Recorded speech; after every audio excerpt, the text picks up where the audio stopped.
Imagine you're performing what feels like a totally routine aesthetic injection. Yeah. Your technique feels solid, the tissue response seems, completely normal, and the patient is perfectly comfortable. Right. It feels like just another Tuesday in the clinic. Exactly.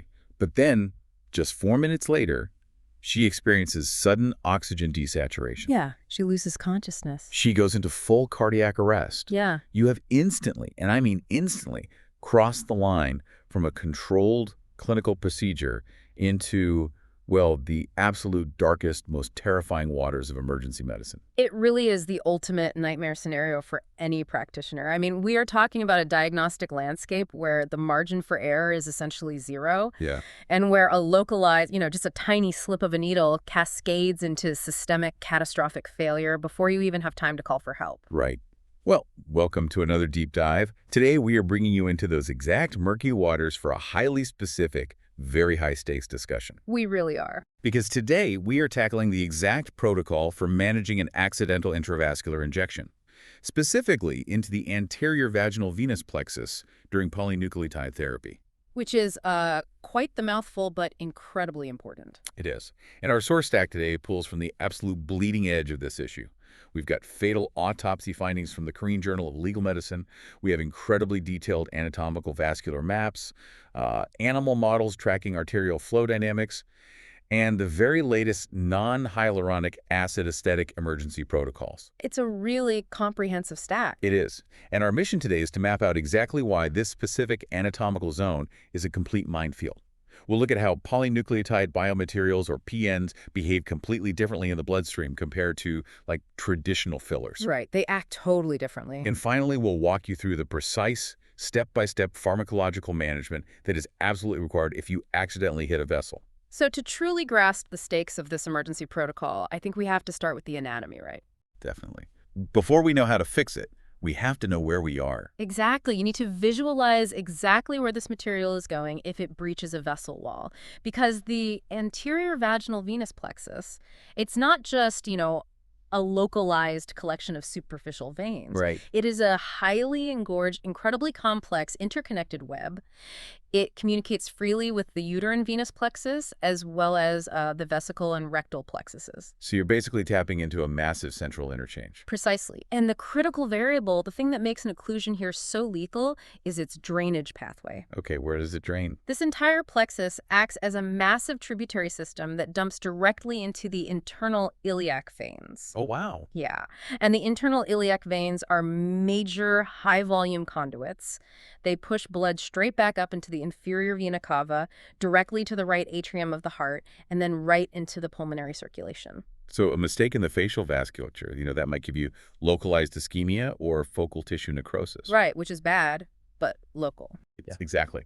But an intravascular injection in the vaginal venous plexus that is basically a direct high-speed on-ramp to the lungs. A local traffic jam immediately becomes a system-wide cardiopulmonary crash. A system-wide crash, and that is what the literature calls non-thrombotic pulmonary embolism, or NTPE, right? Yes, exactly, Yeah. NTPE. The physical filler material travels through that venous return system, and it lodges deep in the pulmonary arterial tree. Just instantly severing oxygen exchange. Instantly. The autopsy reports in our sources provide this, frankly, deeply unsettling look at the timeline of NTPE in this specific region. They are very sobering to read. Yeah. One case details a 38-year-old woman. She received 15 milliliters of hyaluronic acid filler injected into her vaginal wall, and between 20 to 40 minutes post-procedure, she collapsed. And the clinical cascade there was just devastating. I mean, despite immediate massive intervention, they initiated extracorporeal membrane oxygenation, they pushed high-dose vasopressors, but the pulmonary vascular resistance spiked so violently that she developed acute right ventricular failure. Yeah. She died 10 days later. And the postmortem gross anatomy, it showed visible, massive embolization of the HA filler, completely choking her paravaginal vessels. Along with microscopic emboli permanently lodged in the lungs, right? Yes, permanently lodged in the distal pulmonary arterioles. And the second case study in the stack is even faster. A 35-year-old woman, she received a hybrid injection. So it's collagen mixed with HA and polylactic acid. Right. 4 minutes post-injection, she suffered massive oxygen desaturation and went into cardiac arrest. Oh. 4 minutes. It's terrifying. And the autopsy revealed the particulate matter hadn't just caused NTPE. The systemic embolism had actually bypassed the pulmonary circuit entirely and lodged in both her heart and her brain. This really highlights the terrifying reality of operating in the vaginal venous plexus. I mean, when you inject a cohesive particulate gel into a venous network that drains directly to the cardiopulmonary system. The window between a localized procedural error and systemic collapse is literally measured in minutes. Exactly. So, looking at those autopsies, my immediate reaction, and I'm sure the listener's reaction too, is to ask why any practitioner would ever inject something like a polynucleotide gel anywhere near this plexus in the first place. Hmm. The risk profile just seems impossibly high. It's a fair question, but you have to separate the inherent danger of the vascular anatomy from the therapeutic intent of the tissue plane. Okay, unpack that a bit. Well, when we look at the clinical literature on, say, vulvovaginal atrophy in postmenopausal women, the therapeutic benefits of intradermal polynucleotides are profound. Right. Our sources actually include a really rigorous pilot study where an intradermal PN and HA blend was utilized. And the metrics for success, things like the vaginal health index, vulvar elasticity, overall sexual function, they all showed highly significant statistical improvement. So the product itself, when it's kept where it's supposed to be, confined to the mucosal and dermal layers, is incredibly safe and efficacious. Absolutely. The catastrophic risk is entirely iatrogenic. It relies solely on the practitioner misjudging the depth of the needle and penetrating those deep vascular beds. Right.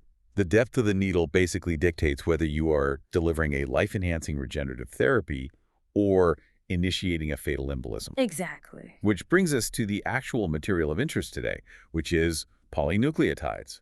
Because the fatal autopsies we just reviewed, those involved cross-linked HA, collagen, and PLA. Right, traditional fillers. So we really need to understand the hemodynamics of PN when it hits that exact same venous highway. How is it different? The behavior of polynucleotides in the bloodstream is a massive, and I mean massive, departure from traditional fillers. Okay. Our sources highlight this pivotal animal study utilizing a rabbit central ear artery model. The researchers basically wanted to map the real-time hemodynamic flow and the histopathological outcomes when different aesthetic gels are deliberately introduced into a major vessel. So they injected cross-linked HA and then compared it against various formulations of PN. Right. They looked at high viscosity products like Conjurin and lower viscosity blends like Rigerin S and HB+. And the divergence in the results is staggering. I mean, with the cross-linked HA, they observed exactly what you'd expect, right? Persistent intravascular emboli. Yeah, the HA acted like a permanent physical plug. Which led directly to extensive downstream tissue necrosis and chronic vasculitis. Exactly. But the polynucleotide group, they basically broke all the standard rules of vascular occlusion. Wait, really? How? Well, across all the PN formulations, regardless of their rheological properties or their viscosity, the researchers only observed a transient flow disturbance. Transient, so it just went away. Yeah, there was an initial physical blockage, sure, but it simply did not last. Under microscopic evaluation at 24 hours, the vessels were completely clear of any visible transparent emboli. That's crazy. And by day 7, the histopathology showed zero signs of clinical ischemia, no necrosis, and totally normal vascular endothelium. Okay, to a practitioner who's accustomed to HA occlusions, injecting a highly viscous gel into a vessel and having it essentially vanish without any intervention, that sounds physically impossible. What is the precise biological mechanism tearing down the PN while the HA just stays structurally intact? To understand that, we have to look at the foundational biochemistry of the product. Polynucleotides are essentially purified fractions of DNA. Right, they're not synthetic. Exactly. They are endogenous biological molecules, not synthetic, cross-linked polymers. And because they're structurally identical to cellular DNA, our bodies already maintain a highly evolved systemic enzymatic infrastructure designed specifically to break them down. Which are the native tissue deoxyribonucleases, right? The DNase enzymes. Spot on. DNase enzymes. The patent literature in our sources goes incredibly deep into why these DNase enzymes are constantly circulating in our blood in the first place, and it ties directly back to our immune system's response to pathogens, specifically neutrophil extracellular traps, or NETs. NETosis is just a fascinating immunological mechanism. Yeah, explain how that works. Okay, so when circulating neutrophils encounter a severe bacterial threat, they literally extrude their own chromatin. They essentially unspool their DNA to create these physical, sticky, microscopic webs right in the bloodstream to ensnare and neutralize the pathogen. That is wild. But I mean, once the infection is cleared, leaving highly procoagulant DNA webs floating around in the vasculature sounds incredibly dangerous, Oh, it is. It's incredibly dangerous. They provide a massive surface area for platelets to aggregate. which would trigger pathological thrombosis and massive vascular occlusions. Exactly. So the human body requires a highly efficient biological cleanup crew to prevent our own immune system from basically causing fatal clots. And that's where the DNase comes in. That is the evolutionary purpose of circulating DNase 5 and DNase II. These enzymes constantly patrol the bloodstream, cleaving the phosphodiester bonds of extracellular DNA. They rapidly degrade those chromatin webs back into harmless, soluble nucleotides. So, if I'm understanding this right, when a practitioner accidentally injects a polynucleotide gel into the vaginal venous plexus, they're essentially introducing a massive bolus of extracellular DNA into the bloodstream. Yes. And the body's native DNase enzymes recognize the PN structure as being identical to a biological net. Exactly. And they immediately begin enzymatically digesting the gel. They systematically metabolize the polynucleotide matrix, dissolving the physical obstruction and restoring hemodynamic flow. Okay, so I want to push back on this a little bit. If the histopathology proves that PN causes no permanent tissue necrosis, and our native DNase enzymes naturally digest the occlusion within 24 hours anyway, the obvious temptation for a practitioner is complacency. Oh, absolutely. I mean, if the biological mechanisms fix the occlusion naturally, why do we even need a complex emergency protocol? Because relying on native enzymatic degradation in a highly volatile venous plexus is basically playing Russian roulette with the cardiopulmonary system. I mean, yes, the risk of local, long-term tissue ischemia is certainly vastly lower with PN than HA. But when a sudden high-volume bolus of viscous PN gel enters the vaginal venous plexus, the DNase enzymes do not vaporize it instantly. It takes time. The enzymatic cleavage takes hours. And during those hours, that gel acts as a massive physical plug, increasing intravenous pressure and completely compressing the surrounding microvasculature. Yes, and beyond just the local pressure, you have to consider the mechanics of venous return. Before the DNase can sufficiently degrade the gel, that transient embolus is being pulled aggressively toward the internal iliac veins. Straight toward the lungs. Exactly. A transient embolus that lodges in the pulmonary artery for even a few minutes will cause acute right ventricular failure and death. A temporary occlusion in a critical cardiopulmonary pathway is still a lethal medical emergency. So you can't just cross your fingers and wait. Not at all. Furthermore, in the chaotic environment of a complication, you cannot guarantee the precise composition of the injected material. Nor can you rely on the speed of the patient's individual endogenous enzymatic response. Right. Everybody's different. You must execute an active emergency management protocol the millisecond you identify an occlusion. Well then, let's transition into the pharmacology and execution of that management protocol. Since we cannot just wait for native DNase to digest the plug, how do we actively intervene when an intravascular injection occurs with a non-HA product like polynucleotides? The foundation of any occlusion protocol is always recognition and systemic monitoring. In the anterior vaginal wall, you are monitoring the local tissue for sudden, severe, disproportionate pain. You're watching for immediate blanching livido reticularis, that lace-like pattern. Right, and a delayed capillary refill time exceeding 2 seconds. However, because of the drainage pathway to the lungs that we just discussed, local signs are secondary. Right. You must immediately monitor for systemic indicators of NTPC. So sudden oxygen desaturation, altered mental status, and dyspnea. Exactly. If any of those systemic triggers occur, the aesthetic protocol is abandoned completely, and the patient requires immediate emergency transport for life support. Okay. But assuming the occlusion is caught instantly and remains localized without those systemic respiratory signs, step one is universally to stop injecting immediately. Just withdraw the needle. Always. But step two is where the non-HA protocol radically diverges from standard aesthetic emergency training. It's a complete 180. The standard muscle memory for any aesthetic practitioner facing an occlusion is to immediately flood the ischemic area with 1,500 international units of high-dose pulsed hyaluronidase. Right. But applying that protocol to a polynucleotide occlusion is a catastrophic waste of critical time. Because it doesn't work? It doesn't work at all. Hyaluronidase is an incredibly specific enzyme. Its mechanism of action is exclusively the hydrolysis of the 154 beta linkages in hyaluronic acid. It is chemically blind to polynucleotides. Our sources actually reference a severe vulvovaginal occlusion involving HA, where the practitioner had to utilize Super selective internal pudendal artery thrombolytic therapy with concentrated growth factor just to restore perfusion. Right, and that is a highly advanced, brilliant intervention for an HA or an endogenous clot. But thrombolytics break down fibrin in blood clots, and hyaluronidase breaks down HA. Neither of those interventions possesses the biochemical capacity to cleave the DNA structure of a polynucleotide gel. So if we lack a chemical agent to instantly dissolve the PN, we have to pivot to mechanical and pharmacological manipulation of the vasculature itself. We have to keep the tissue perfused while the native DNase works in the background. Exactly. So step one of the non-HA protocol is mechanical dispersal. You must apply firm, sustained massage and tapping to the affected area. And the goal here isn't to dissolve the product, right? No, you can't dissolve it by rubbing it. The goal is to physically alter the morphology of the PN gel. You are flattening and spreading the bolus so it ceases acting as a focal, complete occlusion. So potentially allowing collateral blood flow to sort of slip past the margins. Precisely. Now, if we're physically trying to manipulate the blockage, we need the vessel itself to be as accommodating as possible, Right. which requires aggressive vasodilation. Yes. You apply immediate warm compresses to induce local vasodilation. And pharmacologically, the protocol dictates the application of topical nitroglycerin paste to rapidly expand the local vessel diameter. Okay. Crucially, you should also consider oral phosphodiesterase type 5 inhibitors, like sildenafil. Let's dig into the mechanism there for a second, because how exactly does an oral PDE5 inhibitor physically alter the environment around a polynucleotide occlusion? Well, PDE5 inhibitors block the degradative action of the enzyme phosphodiesterase type 5 on cyclic GMP.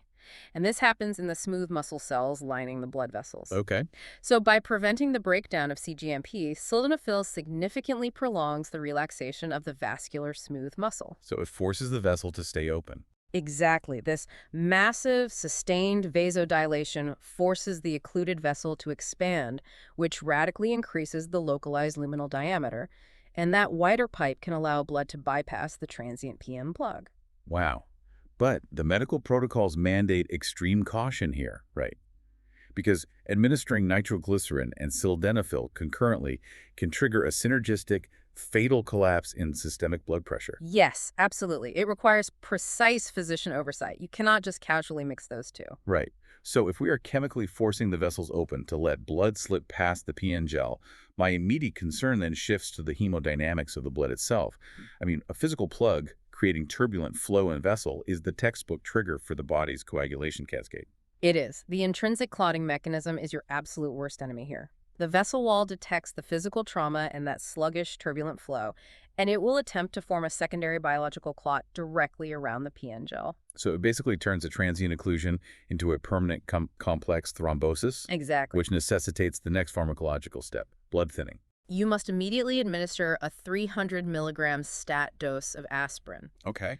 This high dose irreversibly inhibits the cyclooxygenase 1 enzyme, which completely suppresses the production of thromboxane A2. And that prevents the platelets from clumping together. Exactly. It prevents the platelets from aggregating and anchoring to the site of the occlusion. You are chemically forcing the blood to remain fluid and slippery, preventing any secondary compounding of the blockage. So that handles the intravascular environment. But while we're preventing platelet aggregation inside the vessel, we also have to manage the extravascular environment, right? Because tissue trauma rapidly triggers an inflammatory cytokine storm. And that leads to severe edema. Right. And severe edema physically compresses the microvasculature from the outside, which just compounds the internal occlusion. Therefore, the protocol includes aggressive anti-inflammatory control via oral corticosteroids, such as 40 to 60 milligrams of prednisone. So the corticosteroids actively suppress the inflammatory cascade. Right. They mitigate the swelling and prevent external mechanical compression of those already compromised vessels. Okay, but what if, despite the massage, the vasodilation, the antiplatelet therapy, and the corticosteroids, what if the local tissue still remains profoundly ischemic? Then you must escalate to hyperbaric oxygen therapy, or HBOT. How does that help in this specific scenario? Well, when the physical PN blockage prevents red blood cells from delivering oxygen via hemoglobin, HBOT forces extreme concentrations of oxygen directly into the blood plasma through atmospheric pressure. Oh, I see. So the plasma itself diffuses the oxygen deep into the hypoxic tissue, artificially keeping the cellular structures alive. You are systematically buying the tissue time, preserving viability hour by hour, until the native circulating DNase enzymes can finally metabolize the polynucleotide matrix. So to synthesize this entire non-HA protocol for you, managing a polynucleotide occlusion is essentially like dealing with a massively clogged pipe where you completely lack the chemical drain cleaner. You cannot melt the clog instantly. That is a perfect analogy. So therefore, you have to rely on aggressive mechanical plunging, the massage, to shift the blockage. You utilize targeted vasodilators like PDE5 inhibitors to physically widen the pipe walls. You administer high-dose aspirin to ensure the fluid running through the pipe remains as smooth and non-viscous as possible. And you aggressively suppress external pressure with corticosteroids. Right. You are meticulously managing the physical environment to prevent a catastrophic burst, purely to buy time for the natural biological pipe cleaners, your DNase enzymes, to slowly dismantle the obstruction. It is a profound paradigm shift in how we approach aesthetic complications. I mean, we are moving from chemical eradication to environmental management. So what does this actually mean for you the next time you are in the clinic? Well, if you are operating anywhere near the anterior vaginal venous plexus, you're navigating a high-risk anatomical zone where literally a millimeter of depth dictates the difference between tissue regeneration and a fatal pulmonary embolism. You have to know your anatomy. You must recognize that polynucleotides exhibit completely unique hemodynamics. They cause transient occlusions thanks to our native DNase enzymes, but those transient occlusions still demand an immediate aggressive pharmacological response. Absolutely. You must abandon hyaluronidase in favor of mechanical dispersal, targeted vasodilation, and antiplatelet therapy, all while maintaining hypervigilance for systemic cardiopulmonary collapse. And the way polynucleotides interact with our native immunology raises an incredibly provocative question regarding the entire trajectory of regenerative medicine. How so? Well, we are systematically transitioning away from inert synthetic polymers like cross-linked HA toward highly active biological signals. Right. And as we align our injectables more closely with human biology, how does that alter the safety profile of the industry? Think about the implications of the DNase mechanism we just discussed. Are we entering an era of aesthetic medicine where our own native enzymes become our ultimate built-in safety nets? Oh, wow. The future of injectables might not be about finding the most robust synthetic material, but rather engineering smart biomaterials. Products designed specifically to perfectly match the body's natural enzymatic failsafes. Exactly. If we can design therapies that are inherently recognized and processed by the biological cleanup crews already patrolling our bloodstream, permanent iatrogenic vascular occlusions could become a total relic of the past. Designing a high-performance therapeutic that intentionally carries its own self-destruct sequence, perfectly calibrated to the enzymes already in our plasma. That is fascinating. We began this deep dive acknowledging that aesthetic vascular emergencies are uniquely terrifying because they lack the clean binary clarity of something like, a broken bone on an X-ray. The diagnostic waters will always be murky when you are dealing with living, dynamic vascular systems. But as we map out these highly specific biochemical pathways, and as we learn to leverage the elegance of things like circulating DNase and mitosis, we aren't flying blind anymore. We're just learning to read a completely different kind of X-ray, a deeply complex, profoundly biological one. Thank you for joining us on this deep dive into the source material. We'll see you next time.